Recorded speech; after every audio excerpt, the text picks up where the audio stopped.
సంక్రాంతి పండుగకు పేరెన్నికగన్న గోదావరి జిల్లాలకు సాంస్కృతిక వారసత్వం వందల సంవత్సరాలుగా కొనసాగుతున్నది. ఈ సందర్భంగా కోనసీమ జిల్లా ప్రబల తీర్థానికి ప్రపంచ గుర్తింపు ఉంది. దేశ విదేశాల నుంచి ఎందరో యాత్రికులు ఈ ప్రబల తీర్థం చూడడానికి తరలి వస్తారు.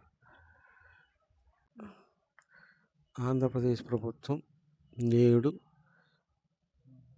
శుక్రవారం ఆంధ్రప్రదేశ్ రాష్ట్ర పండుగగా ముఖ్యమంత్రి చంద్రబాబు నాయుడు ప్రకటించినట్టు రాష్ట్ర సాంస్కృతిక శాఖ మంత్రులు కందుల దుర్గేష్, చైర్పర్సన్ తేజస్వి శుక్రవారం వెల్లడించారు. అందరికీ నమస్కారం అండి. ఈరోజు సాంస్కృతిక శాఖ తరపున, సాంస్కృతిక మంత్రిత్వ శాఖ తరపున ఒక చిన్న అనౌన్స్మెంట్ అండి. ఇది మన రాష్ట్రం మొత్తానికి గర్వకారణమైన ఒక గొప్ప అనౌన్స్మెంట్. ఈరోజు కోనసీమ సంస్కృతికి, తెలుగువారి సంప్రదాయానికి ఒక చారిత్రాత్మకమైన రోజు అని చెప్పుకోవచ్చు. 400 సంవత్సరాలకు పైగా ఘన చరిత్ర ఉన్న జగ్గన్నతోట ప్రబల తీర్థానికి మన ఆంధ్రప్రదేశ్ ప్రభుత్వం రాష్ట్ర పండుగగా ప్రకటించడం అనేది ఒక చిన్న ప్రకటన కాదండి. ఇది మన సంస్కృతికి దక్కిన గౌరవం, సాంప్రదాయానికి దక్కిన గుర్తింపు అని గర్వంగా చెప్తున్నాం. అదేవిధంగా ఈ గొప్ప నిర్ణయాన్ని తీసుకున్న మన రాష్ట్ర ముఖ్యమంత్రి వర్యులు, అభివృద్ధి ప్రదాత శ్రీ నారా చంద్రబాబు నాయుడు గారికి హృదయపూర్వక ధన్యవాదాలు తెలియజేస్తూనే, ఈ ప్రతిపాదనను మనస్ఫూర్తిగా బలపరిచి సంస్కృతిపై ఉన్న ప్రేమతో దీన్ని ముందుకు తీసుకెళ్లిన మన deputy CM power star Pawan Kalyan గారికి కూడా ప్రత్యేకమైన ధన్యవాదాలు తెలియజేస్తున్నామండి. ఈరోజు జగ్గన్నతోట ప్రబల తీర్థం అనేది మన రాష్ట్రంలోనే అత్యంత ప్రాచీనమైన సాంప్రదాయాల్లో ఒకటిగా చెప్పుకోవచ్చు. దాదాపుగా 17వ శతాబ్దం నుండి ఈ రోజుకు కూడా నిర్విరామంగా 476వ సంవత్సరం అండి. ఈనాటి కనుమకి జరగబోయే జగ్గన్నతోట ప్రబల తీర్థం అనేది 476వ సంవత్సరం నిర్విరామంగా జరుగుతుంది.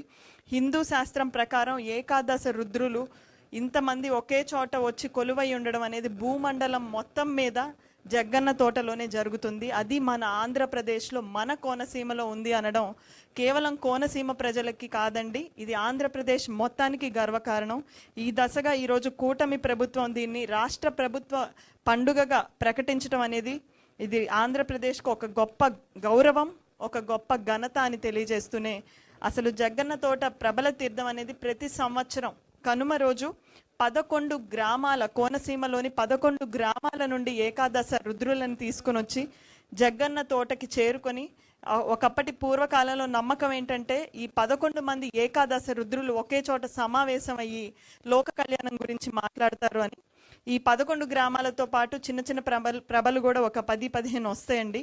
ఈ ప్రభలు తీసుకొని రావడానికి కూడా వారు ఎన్నో కష్టాలతోటి, పొలాలు దాటి, ఇష్టంతో పొలాలు దాటి, పొలాల్లోంచి, పొలాల గట్ల మీదలోంచి, పొలాల కాలువల్లోంచి, ఆఖరికి కౌశిక నదిని కూడా దాటుకొని ఈ ప్రభలను తీసుకొస్తారు. ఇప్పుడు బ్రిడ్జ్లు, రోడ్లు అన్నీ వచ్చినా కూడా పూర్వకాలపు సాంప్రదాయాన్ని వాళ్ళు తీసుకొని వస్తూ కూడా 40 అడుగుల ఎత్తున్న ప్రభని, ఎన్నో టన్నుల బరువున్న ప్రభని, దానిపై కొలువై ఉన్న ఉత్సవ విగ్రహాలన్నీ కూడా భుజాల మీద మోసుకొని కొన్ని 10 కిలోమీటర్లు వాళ్ళు దేవుడి మీద భక్తితో ఆ జగ్గన్న తోటకి తీసుకురావడం చూడడానికి కేవలం కోనసీమ ప్రాంతం నుంచి కాదండి, దాదాపు దేశ విదేశాల నుంచి ఎంతోమంది, కొన్ని లక్షల మంది ప్రతి సంవత్సరం ఏటా ఎస్టిమేటెడ్ దాదాపు 5 నుంచి 6 లక్షల మంది ప్రజలు ఈ ప్రబల తీర్థాన్ని చూడడానికి మన రాష్ట్రానికి వస్తున్నారు.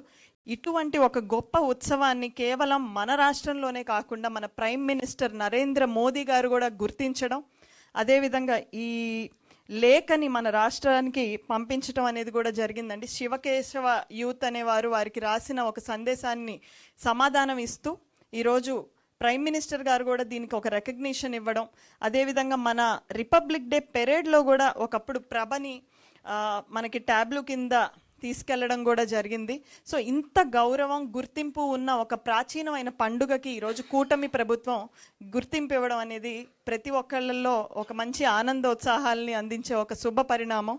అదేవిధంగా ముఖ్యమంత్రి వర్యులు ఏది ఆలోచించినా విభిన్నంగా ఆలోచిస్తారు కాబట్టి దీన్ని కేవలం మన రాష్ట్రానికే పరిమితం చేయకుండా ఇంత గొప్ప ఉత్సవం ఈ దేశానికే ఒక గొప్ప తలమానికం. ఎందుకంటే ఇది ఇంటాంజిబుల్ కల్చరల్ హెరిటేజ్ కింద వస్తుంది. దీని ద్వారా మన దేశం మొత్తానికి ఒక స్పిరిచువల్ టూరిజం కూడా ఎంకరేజ్ చేయొచ్చు అన్న దాంతో టూరిజం ఎకోసిస్టమ్ని ఆంధ్రప్రదేశ్లో బిల్డ్ చేయొచ్చు అన్న ప్రతిపాదనను కూడా సీఎం సార్ తీసుకోవడం జరిగింది. టూరిజం మినిస్టర్ గారు కూడా దానిపైన వర్కౌట్ చేసి దీని ద్వారా దేశ విదేశాల నుంచి టూరిస్ట్ అట్రాక్షన్ని కూడా తీసుకురావడానికి ప్రయత్నిస్తున్నారండి. నేను కల్చర్ కమిషన్ చైర్పర్సన్గా బాధ్యతలు స్వీకరించిన తర్వాత ముఖ్యమంత్రి వర్యులు అదేవిధంగా టూరిజం మంత్రివర్యుల ఆదేశాలతో ఈ రాష్ట్రంలో ఉన్న గొప్ప గొప్ప సంస్కృతులన్నిటి మీద అధ్యయనం చేస్తూ ఈ జగ్గన్న తోట ప్రబల తీర్థానికి ఖచ్చితంగా గుర్తింపు ఇవ్వాలనే విషయాన్ని సీఎం సార్ గారి దృష్టిలో ఆల్రెడీ ఉంది. దానికి మళ్ళీ బలోపేతం చేస్తూ మంత్రివర్యులు కానివ్వండి దీని మీద వర్కౌట్ చేసి ఈరోజు ఈ గుర్తింపుని ఇవ్వడం జరిగింది. ఈసారి అడ్మినిస్ట్రేటివ్ పరంగా ఆర్గనైజేషన్ కానివ్వండి అక్కడ శాంతి భద్రతలు అన్నీ మెరుగవుతాయి. నేను ఈ రాష్ట్ర ప్రజలందరినీ కోరుకునేది ఒక్కటే అండి, ఇది కేవలం కోనసీమ ప్రాంతానికి చెందింది కాదు, ఇది మన రాష్ట్ర సంపద. అదేవిధంగా మన సంస్కృతిని మన రాష్ట్రంలో ఉన్న ఇలాంటి ఒక గొప్ప చరిత్రని మన పిల్లలందరికీ తెలియజేయాల్సిన అవసరం ఉంది. ఇది మీ అందరూ కూడా ఈ సంవత్సరం కనుమ నాడు ప్రతి సంవత్సరం జగ్గన్న తోటలో జరిగే ఈ ఉత్సవానికి ఆంధ్రప్రదేశ్లో ఉన్న వారందరూ కూడా హాజరవ్వాలని, ఎందుకంటే మెరుగైన వసతులు కూడా ఈ రాష్ట్ర ప్రభుత్వం ఇస్తుంది కాబట్టి అందరూ వచ్చి మీ పిల్లలకి మన సంస్కృతి సాంప్రదాయాలను కూడా పరిచయం చేయాలని, ఇంతటి గొప్ప సాంస్కృతిక వారసత్వాన్ని కాపాడుకోవడంలో మీరు కూడా భాగస్వామ్యం అవ్వాలని కోరుకుంటూ మరొక్కసారి ప్రజలందరికీ కూడా శుభాకాంక్షలు అండి. ఇంత గొప్ప రాష్ట్ర ప్రభుత్వం ఇంత గొప్ప చరిత్ర ఉన్న ఒక పండుగని మనం ఈరోజు గుర్తించుకుంటున్నాం కాబట్టి రాష్ట్ర